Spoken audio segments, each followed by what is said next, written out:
Kaway-kaway dyan sa mga user ng C9. Alam ko na yung sikreto nyo. Kaya pala. Once na na-try nyo na yung C9, may second order na kayo.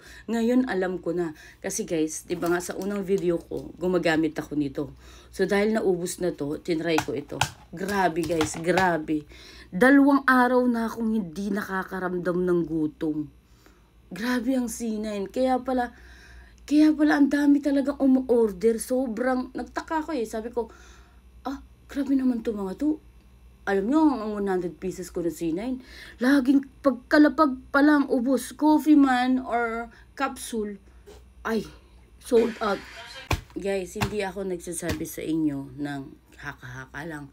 Ito ay based sa experience namin ng asawa ko. Grabe. Guys, take note, pag iinumin nyo to, dapat umaga. Kasi nung tinake ko to guys, oh my God, hanggang umaga, dilat ako. Grabe. Talagang literal, ito ang coffee nakakagising. Sa dami-dami nang na-try ko na brand sa Pilipinas, pasintabi sa mga brand order. Grabe, dito lang talaga ako na-amaze. Talagang hindi ka nakakaramdam ng gutom. Kasi kaya lang naman din tayo tumataba. Kasi lagi pakiramdam natin, lagi tayong gutom, and the same time, malakas yung cravings natin. Ito talaga guys, hindi ako nagugutom. Ayan ayan ang proof talaga na ginagamit ko siya. Grabe guys.